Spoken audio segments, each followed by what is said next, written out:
성도 여러분 안녕하십니까? 우리 함께 하나님의 말씀 펴겠습니다. 마태복음 25장 우리 40절에 있는 말씀입니다. 마태복음 25장 40절에 있는 말씀입니다. 신약성경 44페이지에 있는 말씀, 마태복음 25장 44절에 있는 말씀입니다. 제가 읽겠습니다. 40절입니다. 임금이 대답하여 이르시되 내가 진실로 너희에게 이르노니 너희가 여기 내 형제 중에 지극히 작은 자 하나에게 한 것이 곧 내게 한 것이니라 하시고. 우리 밖은 점점 어두워지고 있습니다. 맞나요? 날이 어두워졌기 때문이겠죠? 그런데 이 안은 점점 밝아지고 있습니다. 왜냐하면 빛 대신 우리 예수님의 말씀이 이곳에 임하기 때문입니다. 세상의 어두운 세상 속에 살아가지만 우리 빛 대신 예수님이 우리의 참된 생명의 빛이 되심을 기억하시면서 오늘 이 방송을 듣고 있는 우리 장로님 또 집사님 계시리라 생각합니다. 우리 있는 곳에서 하나님의 은혜가 이곳에서 똑같이 임하시기를 우리 주님의 이름으로 간절히 소망합니다. 지금 요 사진 한 장 보시면 이 사진 보니까 어떤 사진 같으세요? 그냥 평범한 과일 가게 같지 않으신가요? 근데 이 가게가 연 매출 50억이라고 하면 믿으시겠어요? 근데 더 충격적인 사실 하나 말씀드릴까요? 이 가게는 어디 앞에 있냐면 이 일본에 있는 가게인데요. 이게 일본에서 가장 큰 대형 슈퍼마켓입니다. 오늘날로 이야기하면 대형 이마트 앞에 작은 구멍가게 슈퍼마켓이 있는데 대형 가게 앞에 있는 이 과일 가게가 어떻게 연 매출 50억에 달하는 그렇게 큰 크기 보니까 커요, 작아요? 30평 남짓이라고 합니다. 30평 남짓밖에 안 되는 도대체 이 가게가 이 도쿄에 있는 첨가물 가게라고 하는데요. 어떻게 그런 가게가 될 수 있었을까? 지리적 조건은 최악의 조건입니다. 도대체 이 가게가 성공할 수밖에 없었던 이유는 사장이 인터뷰에서 이렇게 이야기합니다. 우리는 두 가지 전략이 있는데 첫 번째는 신선한 과일과 신선한 야채를 매일매일 가장 이른 시간에 제공하는 것이다. 도대체 어떤 과일 가게가 신선하지 않은 과일을 주겠어요? 그렇다면 어떤 과일인가를 봤더니 그날 아침 경매로 사온 이 과일을 아침 10시가 되기 전에 다 판다는 것입니다. 그리고 시간이 10분 남짓 남으면 아무리 싱싱한 과일이라도 떨이로 판매를 다 해버려요. 그러니 이 가게에 대한 사람들의 생각은 이 가게는 오전 10시면 가게가 끝난다. 그리고 이 가게는 이 앞에 대형마트보다 무조건 저렴하게 판답니다. 그러니 이 마트를 가는 것보다 여기 있는 과일 가게를 가는 게 훨씬 소비자의 입장에서 좋으니 그럼 생각해보면 기본적으로 손해볼 것 같으세요? 아니면 이득 볼 것 같으세요? 처음엔 손해를 많이 봤대요. 왜냐하면 대형마트하고 경쟁을 하다가 저렴하게 팔다 보면 이 가게는 여기 옆에 있는 과일 가게들이 다 문 닫아버린 것입니다. 그런데 도대체 어떻게 살아남을 수 있었느냐라고 하는 질문에 한 문장으로 정리를 했습니다. 우리 가게는 기본에 충실한 가게입니다. 저는 이 말이 너무 감동적인 거예요. 정말 과일 가게의 기본은 뭐예요? 정말 싱싱하고 좋은 과일을 판매하는 거 아닐까요? 우리 하만식 장로님이 군대에서 계실 때 사과 짝이 이렇게 군인들에게 들어오면 첫 줄 한번 싹 엎어가지고 두 번째, 세 번째 칸이 정말로 싱싱하지 않으면 그건 두 번 다시 안 받았다는 거예요. 그런데 두 번째, 세 번째 칸 밑에 있는 과일도 첫 번째 칸에 있는 것처럼 싱싱하면 야, 이 가게 과일 주인은 믿을만하다. 뭐에 충실한 거예요? 기본에 충실한 것입니다. 지난주 우리 안식일 저녁에 우리 은하수교회 성도들이 함께 한 식당에 갔었죠. 제가 그 식당이 참 마음에 들었던 이유는 맛도 좋았지만 얼마나 따뜻한 마음이 있는지 이 종업원들이 돌아가면서 오면서 뭐라고 해요? 필요한 거 있으면 얘기해 주세요. 그리고 이렇게 리필을 해주면서 한 번도 인상 찌푸리는 걸 못 봤어요. 더 필요한 거 있으면 얘기해 주세요. 그러니 제 이 식당 리스트에 1위로 올라가 있어요. 참 따뜻하고 참 맛이 좋다. 저는 우리 은하수교회가 그런 따뜻한 교회가 됐으면 좋겠습니다. 누가 오더라도 말씀으로 따뜻하게 위로하고 누가 오면 말씀으로 따뜻하게 격려하면서 정말 교회의 기본되는 기도와 말씀이 바로 서는 교회가 되었으면 좋겠습니다. 우리 지난 시간에 우리가 함께 살폈던 것은 우리가 이 세상을 살아가면서 세 가지 관계를 중요하게 생각해야 한다 살폈습니다. 첫 번째는 하나님과의 관계이고, 두 번째는 사람과의 관계입니다. 그리고 세 번째는 자기 관리를 철저하게 해야 한다라고 우리가 함께 살폈습니다. 이 하나님과의 관계를 잘 유지하기 위해서는 우리 세 가지 요소가 있다고 했었죠. 첫 번째는 안식일이고, 두 번째는 11조이고, 세 번째는 말씀을 중요하게 생각해야 한다 우리가 살폈습니다. 침례 요한의 사명을 우리가 살피면서 예수님이 오시는 길을 준비하는 자다라고 우리가 함께 배웠습니다. 근데 회개하고 예수님을 준비하라가 아니라 무엇을 가까이 준비하라고 했죠? 천국을 준비하라라고 이야기했습니다. 예수님께서도 회개하고 천국이 가까이 왔다라고 이야기했습니다. 그렇다면 천국은 도대체 무엇이냐는 것입니다. 우리 지난 시간에 살폈던 내용이기 때문에 좀 신속하고 빨리 넘어가는 것을 양해해 주시기 바랍니다. 나라와 왕과 법이 있다라고 제가 설명을 드렸습니다. 우리 윤경미 집사님 환영합니다. 혹시 지난주 금요일 저녁 말씀 들으셨나요? 기억이 안 나시나요? 네. 왜냐하면 이거 내용을 들었어야 이렇게 빨리빨리 넘어갈 때 이해가 되실 텐데, 네, 혹시 못 들으셨으면 방송으로 또 복습하시면 좋겠습니다. 나라에는 반드시 세 가지가 필요하다고 했습니다. 무엇과 무엇이죠? 왕이 필요하고, 법이 필요하고, 땅이 필요하죠. 예수님을 영접한 마음을 은혜의 왕국이라고 합니다. 그죠? 그 은혜의 왕국이 임할 수 있는 그 마음은 심령이 가난한 마음이라고 했습니다. 그 마음에는 이 나라가 되려면 왕이 있어야 되는데, 그 왕이 누구시라고 그랬죠? 예수님이 되셔야 된다 그랬어요. 근데 보좌는 있는데 그 보좌에 누가 앉으면 안 된다 그랬죠? 내가 앉으면 안 된다는 것입니다. 오늘 일을 결정할 때 내가 하는 것이 아니라 누구에게 질문해야 돼요? 예수님께 질문해야 돼요. 그러려면 예수님이 주인인 사람은 뭐 하는 사람이에요? 예수님께 질문하는 사람입니다. 제가 한번 설명드린 적이 있어요. 하와가 선악과 앞에서 가장 큰 실수를 한 것은 선악과를 먹은 것도 있지만 하나님께 질문하지 않은 것입니다. 하나님, 저 이거 먹어도 되나요? 이 질문만 했더라면 하나님이 대답하셨을 거예요. 절대로 먹으면 안 된다. 그런데 하와가 뭐라고 했죠? 하나님과 같이 되지 않을까라는 교만 때문에 하나님께 질문하지 않은 것입니다. 오늘 혹시 중요한 미팅 자리나 중요한 일과를 처리할 때 내 스스로 내 경험과 내 생각을 가지고 하시지는 않으셨나요? 그럼 다시 이 마음의 중심에 하나님의 자리에 누가 앉아야 되는 거예요? 하나님이 앉을 수 있도록 이 마음의 자리를 양보하셔야 하는 것입니다. 그러면 그리스도인들은 예수님이 마음의 자리에 계시고 예수님의 법을 따라 사는 사람이라고 우리가 함께 설명을 드렸습니다. 그럼 그 하나님의 법을 아주 한마디로 정리하는 구절이 마태복음 7장 12절에 나오는데요. 우리 이 구절 다시 한번 읽어볼까요? 그러므로 시작. 그러므로 무엇이든지 남에게 대접을 받고자 하는 대로 너희도 남을 대접하라. 이것이 율법이요 선지자라라고 이야기했습니다.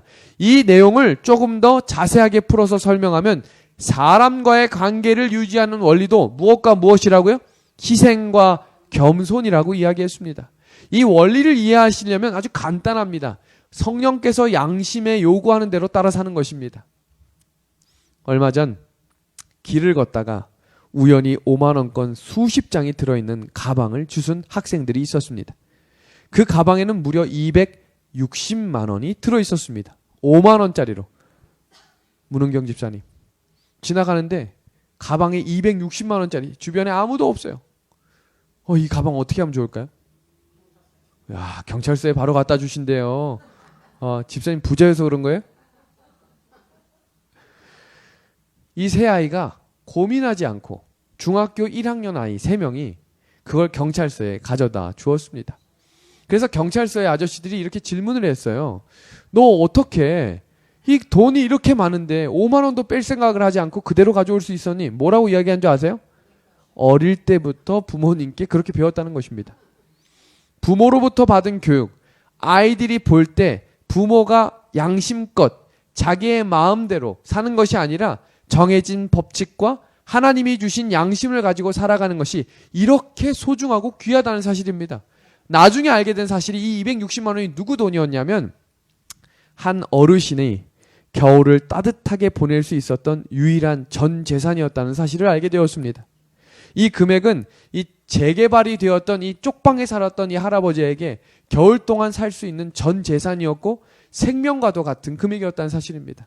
그 사실을 안 이 3명의 학생이 더 기뻐했다는 사실은 우리에게 다시 한번 무언가를 생각하게 만드는 일이 아닐까 생각이 됩니다. 성도 여러분, 우리가 어떻게 사람을 대접하느냐에 중요한 것에 4가지 원칙이 있다고 했는데요. 첫 번째는 생각입니다. 누군가가 나를 좋아해주고 존중해주고 나를 알아주면 좋을까요? 이런 것을 싫어하는 사람이 아마 없을 것입니다.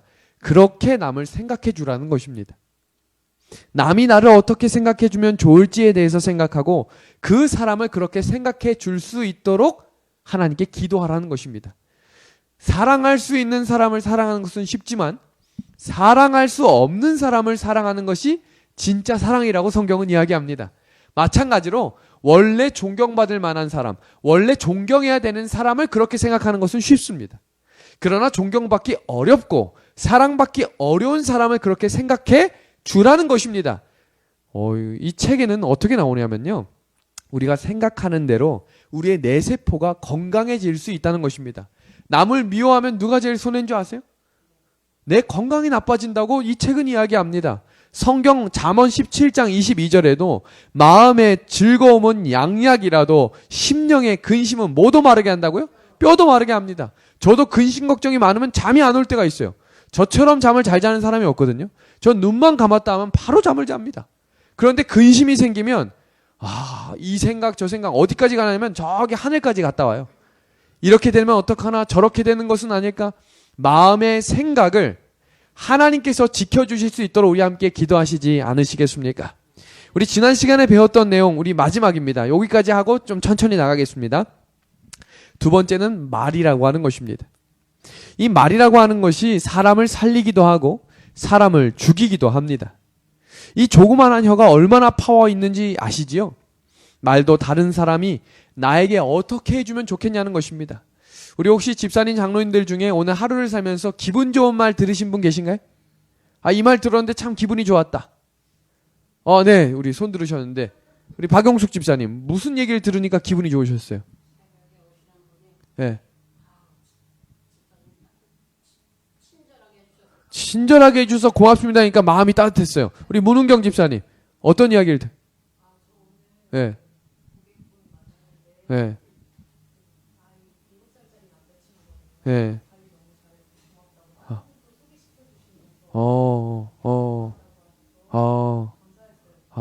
마음이 감사하셨군요. 가끔 저는 114나 저기 윤예섭이 손 들었는데 아닌가 봐요. 114나 100번 KT에 전화를 할 일이 생기잖아요. 그럼 가끔 이 무례하게 전화를 받을 때도 있지만 저도 이렇게 친절하게 이야기하면서 가끔 감사합니다. 좋은 하루 되세요 하면 그 상대방이 이렇게 깜짝 놀라요. 그래서 흠칫 한 1초 정도 기다렸다가 감사합니다. 덕분에 더 좋은 하루가 될 것 같습니다. 우린 누군가가 나에게 기분 좋은 칭찬이나 좋은 이야기를 해주면 기분 다 좋으시죠? 그렇게 이야기하며 지내라는 것입니다. 그것이 하나님의 관계와 사람의 관계를 유지하는 방법이라고 우리가 지난 시간에 함께 살폈습니다. 우리 오늘 생각해야 할 내용은 바로 생명입니다. 생명을 어떻게 나눌 수 있을까? 생명이라는 게 무엇인지 한번 살펴보겠습니다. 생명이라고 하는 것은 이 봉사하는 것을 생명이라고 이야기합니다. 우리가 생명이 시간 맞나요? 하루 24시간을 다 가지고 살아가죠, 우리가? 24시간보다 더 가지고 계신 분 계신가요? 아무도 없어요. 그럼 24시간 중에 4시간을 쪼개서 누군가에게 좋은 행동과 좋은 봉사를 하는 것을 성경은 뭐라고 이야기하고 있냐면 생명을 나눈다라고 표현하고 있습니다. 이해되셨나요? 그런데 성경은 우리에게 이 생명을 나누는 것이, 이 봉사하는 것이 얼마나 중요한 것인지를 기억하라고 이야기했습니다. 여기서 이야기하는 봉사는 내가 원래 해야 되는 것을 의미하는 게 아니에요. 내가 월급을 받고 하는 일은 봉사라고 하기엔 좀 어렵습니다. 원래 해야 되는 의무이기 때문이지요. 그 외의 시간, 그 다른 시간을 누군가를 돕고 누군가를 격려하고 누군가를 위해 봉사하는 시간을 생명이라고 이야기하고 있는 것입니다. 우리 구호봉사 320페이지에 나온 말씀을 같이 보겠습니다. 다른 사람들을 복되게 하는 데서 오는 즐거움은 신경들을 통하여 감각의 행복감을 전달해주고 혈액순환을 촉진하며 정신과 신체의 건강을 증진시킨다. 남을 도울 때, 시간과 돈을 들여서 내 생명을 나눌 때 그때는 힘들지만 그 일이 지나고 나면 아주 기분이 좋고 내 정신과 내 육체의 건강을 회복시켜준다는 사실입니다. 우리 이어지는 구절을 좀 보겠습니다. 우리가 그리스도인 성품을 개발시키는 일은 고통당하고 괴로워하는 자들에게 그리스도께서 하신 것처럼 봉사함으로 그리스도의 사업을 행할 때에 이루어진다. 얼마 전 뉴스에 참 이렇게 익숙한 한 마크가 나왔습니다. 이 마크는 뭐였냐면 호남 36 고등학교 2학년 학생들 5명이 이 JTBC 뉴스에 등장한 것입니다. 이게 얼마나 이슈가 됐는지 모든 포털 사이트와 재림신문에도 재림마을에도 막 올라가서 제가 기사를 한번 자세히 읽어봤습니다. 어떤 내용이냐면 3월 17일 오후 6시 20분에 이 70대 할아버지가 자전거를 타고 가다가 아마 방지턱에 쾅 하고 넘어지셨는데 손가락이 부분 절단이 됐다고 기사에 나오더라고요. 그러니까 피가 막 흐르고 있는데 아마 지나가는 사람이 없었는지 있었는지는 기록되어 있지 않지만 요즘 사람들이 남 돕는 것을 막 나서서 하나요? 나 할 일 바쁘고 내가 할 일 바빠서 많이 지나갈까요? 얼마 전 중국에서는 사람이 쓰러져 있었음에도 불구하고 그 자리를 지나간 사람이 100명이 넘었는데도 그 사람을 아무도 돕지 않아서 길거리에서 얼어 죽은 것이 기사에 난 적이 있습니다. 아무도 돕지 않는 것입니다. 왜냐하면 뭐라고 생각할까요? 누군가가 돕겠지 하고 지나가는 것입니다. 그런데 이 학생들도 우리 고등학생들이 저녁 시간이 길까요 짧을까요? 길지 않아요. 짧기 때문에 이 친구들이 밥을 헐레벌떡 먹고 운동을 하든지 자기하고 할 일 하느라고 얼마나 바쁜지 모릅니다. 근데 한 학생이 이 시간을 보고 막 뛰어가다 한 할아버지가 쓰러져 있는 것을 보고 저기 자전거가 이 뒹굴어 있는 것을 보고 깜짝 놀라고 할아버지를 찾아갔더니 할아버지 피가 많이 흐르는 것을 보고 달려가서 휴지를 자기 돈을 주고 산 것 같아요. 그리고 어디서 본 건 있어가지고 비닐봉지를 갖다가 여기를 칭칭칭칭 동여맨 것입니다. 그리고 이 할아버지를 혼자 옮기려고 하니까 너무 벅차니까 전화를 해서 친구 4명을 부른 거예요. 그래서 여기 나와 있는 이 5명의 친구들이 이 할아버지를 119에 모시고 119가 갈 때까지 그 자리를 지켜서 아주 우리에게 훈훈한 감동을 주었던 아주 우리에게 실물 교훈과도 같은 사건입니다. 우리 자녀가 이런 일을 겪을 수 있고 내가 이런 일을 겪을 수 있다는 것을 꼭 기억해야 합니다. 그래서 이 일들을 하는 것이 결국 누구를 살리는 일이라는 거예요? 나를 살리는 일이라고 오늘 성경 본문은 이야기하는 것입니다. 제가 영월교회에서 이 봉사하고 섬길 때 참 남을 즐겁게 해주고 남을 이렇게 섬기는 일을 즐겨 하시는 집사님이 계셨습니다. 무언가 선물이 들어오면 혼자 먹는 법이 없어요. 우리 이런 이야기 아세요? 과일을 썩히는 것은 죄이다. 이런 말 들어보셨나요? 이거 성경에는 안 나와요. 근데 이 추석이나 이럴 때 과일 상자가 들어왔을 때 먹다 안 먹어서 이게 썩어서 혹시 곰팡이가 피어서 버리신 적이 있나요? 이 집사님 집은 이런 적이 없어요. 무조건 들어오면 봉지봉지에서 앞집 나눠주고 옆집 나눠주고 다 나누는 일에 힘씁니다. 전도회가 있잖아요. 그러면 이 집사님은 차 운전을 못하는데 본인이 직접 돈을 내가지고 택시로 운행을 해요. 그래서 이 집도 태우고 저 집도 태우고 그런 것을 즐겨 하시는 분이에요. 근데 제자훈련이 시작된다고 했던 광고했던 어느 날 토요일에 2시에 이제 제자훈련이 시작된다고 했는데 가게를 하시는 집사님이셔서 갔다 오는 길에 지각하지 않으시려고 막 뛰다가 넘어지셨는데 발이 골절이 된 거예요. 얼마나 아프고 마음이 속상하셨을까요? 기부스를 하고 쩔뚝쩔뚝하고 오신 거예요. 제 마음이 얼마나 아팠는지 몰라요. 그러니까 이 집사님이 그때부터 어떻게 하셨는지 아세요? 화를 내거나 기분 나쁜 티를 내는 게 아니라 전화로 이제 봉사를 하는 거예요. 교회가 목사님이 차 운행하실 거야. 이 차 타, 저 차 타. 이렇게 중간중간 사람들을 연결해주고 자기가 할 수 있는 일들을 나누고 여기 영월교회 출신이 계시네요. 이런 일들을 하면서 집사님이 저한테 어떤 고백을 하셨냐면 목사님 제가 이 발이 참 아파서 진통제를 먹는데 그렇게 누군가한테 전화하고 누군가한테 좋은 일을 하면 이 발에 통증이 없어진다는 거예요. 하나님께서는 우리에게 우리의 생명을 지으신 하나님께서 남을 돕고 선한 마음을 가지고 일을 하면 하나님께서 아픈 몸도 마음도 지켜주실 것입니다. 그래서 이사야 8장 6절과 7절은 이렇게 말씀하십니다. 나의 기뻐하는 금식은 흉악의 결박을 풀어주며 멍에의 줄을 끌어주며 압제 당하는 자를 자유케 하며 모든 멍에를 꺾는 것이 아니겠느냐. 또 줄인 자에게 내 식물을 나눠주며 유리하는 빈민을 내 집에 들이며 벗은 자를 보면 입히며 또 내 골육을 피하여 스스로 숨지 아니하는 것이 아니겠느냐. 이 성경 본문 이야기는 하늘 헌법의 헌장입니다. 끊임없이 불우하고 고난당하는 이웃에게 관심과 내가 가진 것을 나누라고 명령하고 계신 것입니다. 절대 결단코 부자여야만이 나눌 수 있는 것이 아닙니다. 가진 것이 없을지라도 자기의 가진 생명을 나누라고 말씀하신 분이 우리 하나님이라는 사실을 기억하시고 오늘 저녁 또 우리에게 맡겨진 내일 하루를 생활하면서 누군가에게 나의 생명을 조금이라도 나누는 일들을 하심으로 나의 마음 가운데 건강이 회복될 수 있기를 간절히 소망합니다. 네 번째는 재물입니다. 우리 재물을 나누라고 하면 이 봉사하라고 하면 좀 할만한데 재물을 나누라고 하면 조금 고민이 될 수도 있습니다. 그런데요, 아무리 가난해도 나보다 더 가난한 자가 이 지구상에 있다는 것을 기억해야 합니다. 그래서 우리는 아무리 가난해도 베풀 수 있는 마음을 가지고 살아가라고 하나님은 말씀하십니다. 우리 이 구절 한번 같이 읽어볼까요? 재물을 나누는 것은 시작. 재물을 나누는 것은 하나님이 주신 법칙이다. 마태복음에 부자 법관 이야기가 나오지요. 참 안식일 잘 지키고 11금도 구별해서 잘 내고요. 간음한 적 없고 도둑질한 적 없고 남의 이웃에게 피해 준 적 없이 정말로 철저한 안식일 교인이었습니다.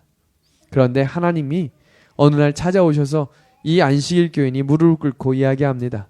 하나님, 저 어떻게 하면 구원받을 수 있을까요? 그래서 하나님은 뭐라고 하셔요? 성경에 나온 대로 다 지키면 하늘나라 갈 수 있다라고 했더니 조금도 지체하지 않고 뭐라고 대답해요? 거기 있는 내용은 제가 잘 지켰습니다.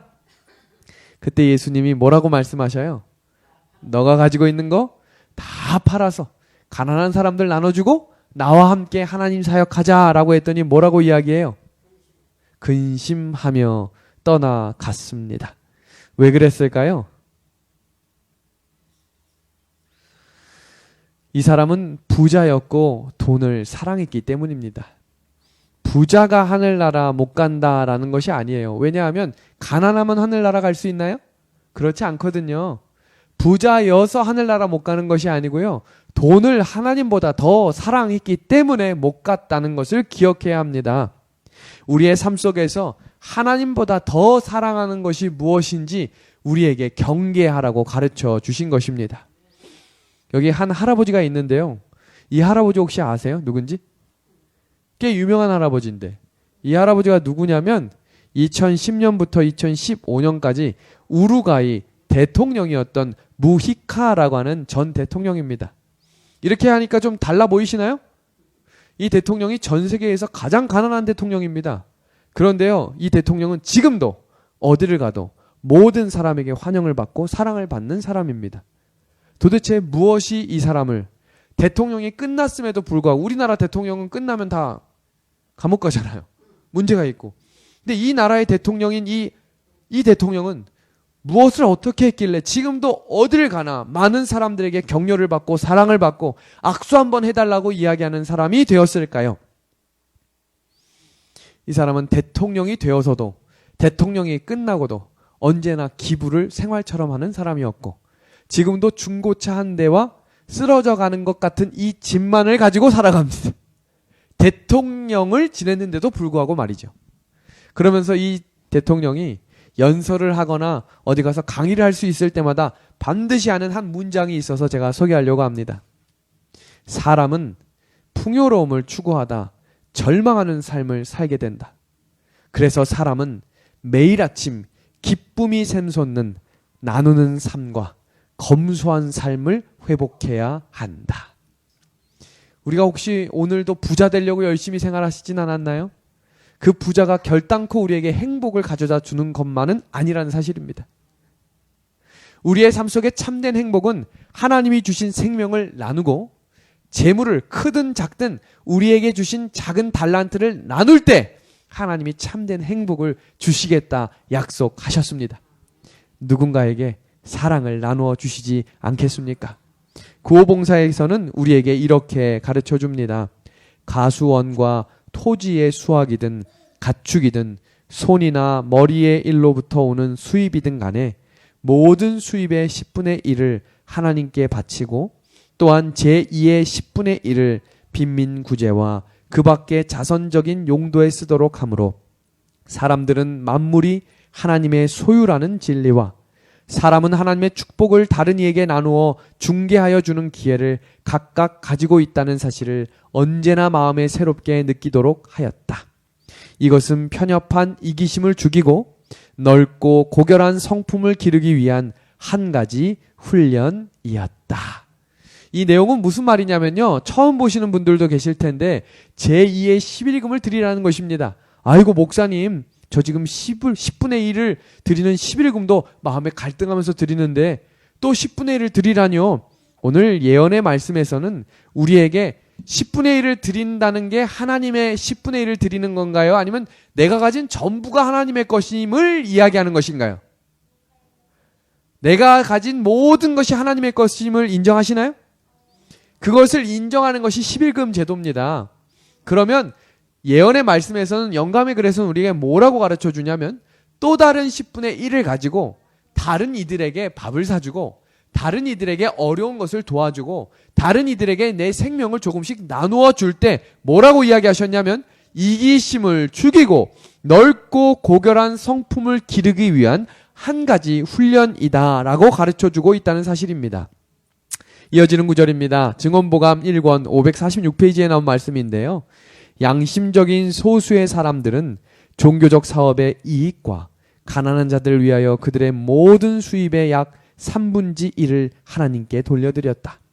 이러한 징수액은 백성들의 특수한 계층에서가 아니고 모든 사람들로부터 거출되고 요구액은 소유에게 비례하였다.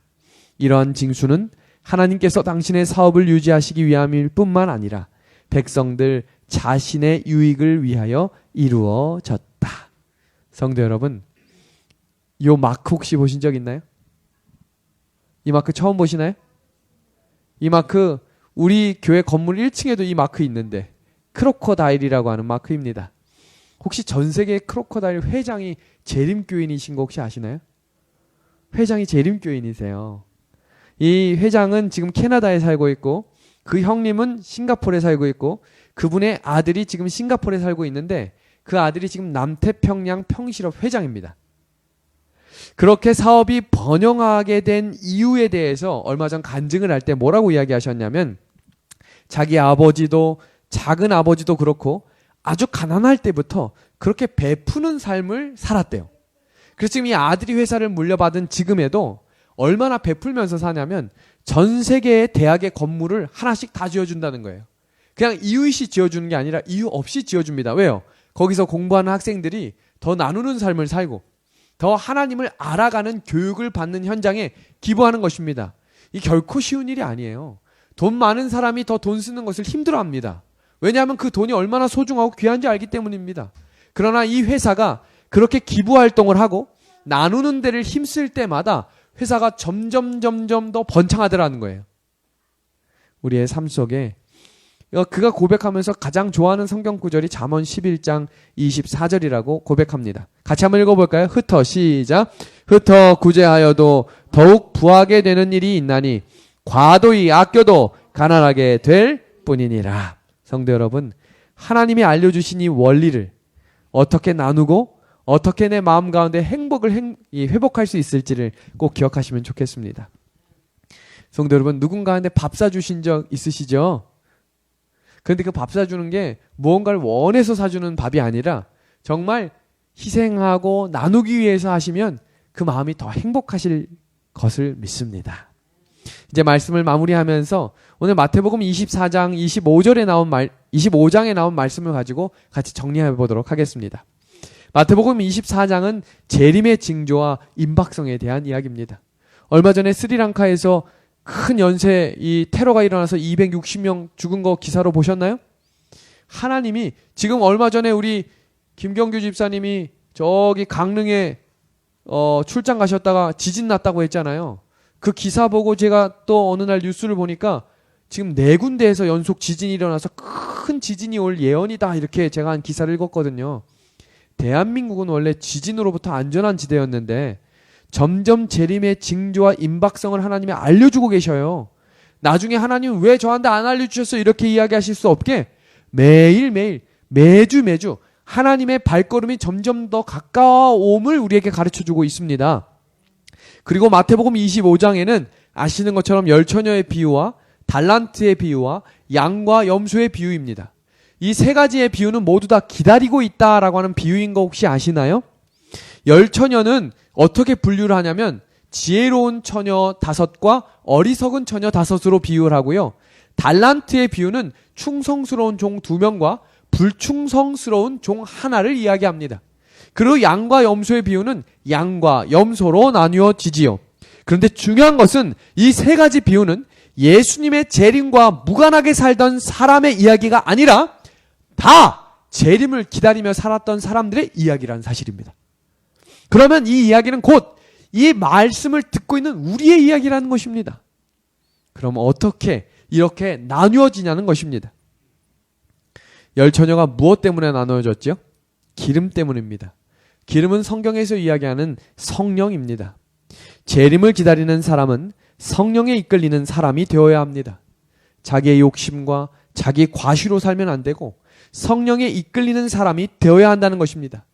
그런 성령의 인도하심에 따라서 살기로 결심하시나요? 그런데요, 이것은 매우 중요한 문제입니다. 왜냐하면 내가 성령에 이끌려 사느냐 마느냐가 마지막 시대에 이 땅에 연결되는 신랑과 함께 그 땅에 들어갈 수 있느냐 없느냐를 결정짓는 아주 중요한 성령이기 때문입니다. 재림을 기다리는 사람들은 성령의 인도하심을 따라 산다는 것입니다. 그리고 이어지는 비유는 바로 달란트의 비유입니다. 달란트는 아시는 것처럼 한 종은 5개, 다른 종은 2개, 한 종은 1개를 받았습니다. 그런데 이 1개를 받은 사람이 나쁜 짓을 했나요? 아닙니다. 무엇을 하지 않았죠? 일을 하지 않았습니다. 이게 중요한 거예요. 다 주인 앞에 내놓습니다. 5개를 받았던, 달란트를 받았던 사람은 몇 개를 더 받았죠? 5개를 받았죠. 이자 냈나요? 이자 내지 않았죠. 받은 것을 다 주인 앞에 내놓습니다. 2개 받은 사람 몇 개 더 벌었죠? 2개 벌었죠. 자기 소득을 위해 일한 게 아니라 주인을 위해 일한 것입니다.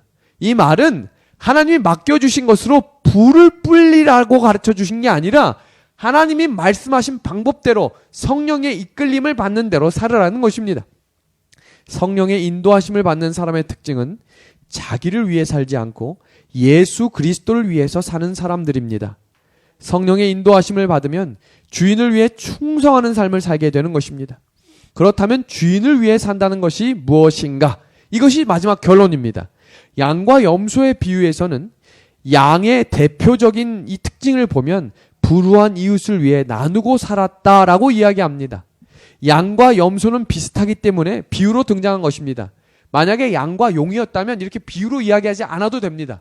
그런데 재림 성도들로 똑같이 살아가지만 겉모습은 똑같고 예배드리는 것 똑같고 십일금을 내는 것은 똑같지만 결정적인 한 가지가 다를 것인데 그것은 불우한 이웃을 돕느냐 돕지 않느냐라고 하는 차이라는 것입니다. 주인을 위해서 산다는 것은 불우한 이웃을 위해 희생하는 것입니다. 성경절을 같이 보겠습니다. 그때의 임금이 그 오른편에 있는 자들에게 이르시되 내 아버지께 복받은 자들이여 나와 창세로부터 너희를 위하여 예비된 나라를 상속하라. 내가 줄일 때에 너희가 먹을 것을 주었고 목마를 때에 마시게 하였고 나그네 되었을 때에 영접하였고 벗었을 때에 옷을 입혔고 병들었을 때에 돌아보았고 옥에 갇혔을 때에 와서 보았느니라. 주님, 우리가 언제 그런 일을 했습니까? 예수님이 춘천에 오신 적이 있나요? 예수님 보신 분 계세요? 춘천에서? 40절을 같이 보겠습니다. 같이 한번 읽어볼까요? 임금이 대답하여 시작. 임금이 대답하여 가라사대 내가 진실로 너희에게 이르노니 너희가 여기 내 형제 중에 지극히 작은 자 하나에게 한 것이 곧 내게 한 것이니라. 그러니 우리가 현재를 살아가는 동안에 내 이웃에게 어떻게 하고 사느냐가 우리의 영원한 운명을 결정하는 것입니다. 하나님을 진정으로 사랑하는 자는 이웃을 사랑하는 자가 되는 것입니다. 그리고 염소에게는 정반대의 명령이 내려집니다. 41절을 제가 읽겠습니다. 또 왼편에 있는 자들에게 이르시되 저주를 받은 자들아 나를 떠나 마귀와 그 사자들을 위하여 예비된 영영한 불에 들어가라. 안식일에 교회도 잘 나오고 11금도 가능하면 냈고 교회도 열심히 활동했는데 이어지는 구절 42절입니다. 내가 줄일 때에 너희가 먹을 것을 주지 아니하였고 목마를 때에 마시게 하지 아니하였고 45절입니다. 같이 볼까요? 뭐라고 이야기하시나요? 시작. 이에 임금이 대답하여 가라사대 내가 진실로 너희에게 이르노니 이 지극히 작은 자 하나에게 하지 아니한 것이 곧 내게 하지 아니한 것이니라. 우리 주변에 스쳐가는 모든 사람을 예수님을 대하듯 해보시길 바랍니다. 쉽지 않은 일이어도 그렇게 해야 합니다. 왜냐하면 그것이 하나님이 하나님과의 관계를, 사람과의 관계를 유지하는 방법이라고 가르쳐 주셨기 때문입니다. 신앙에서 동료 이웃들에게 그 삶을 드러내지 않으면 그 신앙은 열매 맺지 못하는 신앙이 될 것입니다. 오늘 마치면서 우리 이사야 55장 2절의 말씀을 읽고 오늘 말씀을 줄이려고 합니다. 너희가 같이 읽어볼까요? 시작. 너희가 어찌하여 양식 아닌 것을 위하여 은을 달아주며 배부르게 못할 것을 위하여 수고하느냐. 나를 청종하라. 그리하면 너희가 좋은 것을 먹을 것이며 너희 마음 기름진 것으로 즐거움을 얻으리라. 하나님의 말씀대로 청종하며 살라는 것입니다. 남에게 대접을 받고자 하는 대로 너희도 남을 대접하라는 것입니다. 하나님이 이 말씀을 법으로 주셨어요. 하나님의 말씀에 잘 순종하고 사는 것이 그것이 늘 감사하는 마음을 갖게 될 것입니다. 그리고 그때 행복하고 건강함을 회복함으로 다른 사람에게 참된 기쁨이 될 것입니다. 이렇게 살아가게 될 때 하나님이 우리의 행실을 보고 하나님께 나올 것이라고 가르쳐 주신 것입니다. 우리 귀한 성도 여러분, 직장 동료들 중에 미운 분 계시죠? 그리고 생활하면서 마음이 조금 불편한 사람들도 있으시죠? 여기서 이야기하는 어려운 이웃은 저기 멀리 있는 노숙자를 이야기하는 게 아니에요. 우리가 항상 만나는 그 사람에게 예수님을 대하듯 대할 때 내 마음이 건강해지고 내가 행복해질 것이라고 가르쳐 주시는 것입니다. 그리고 예수님이 오실 때 이렇게 이야기하신다 그랬어요. 그때 했던 친절의 그 말이 나에게 했던 말이다. 고맙다. 오늘 그 영적인 은혜의 말씀을 마음에 새기시면서 매일매일 순간순간마다 예수님께 기도함으로 우리의 삶 가운데 그런 예수님의 마음이 회복되는 귀한 은혜의 삶 되시기를 간절히 소망합니다.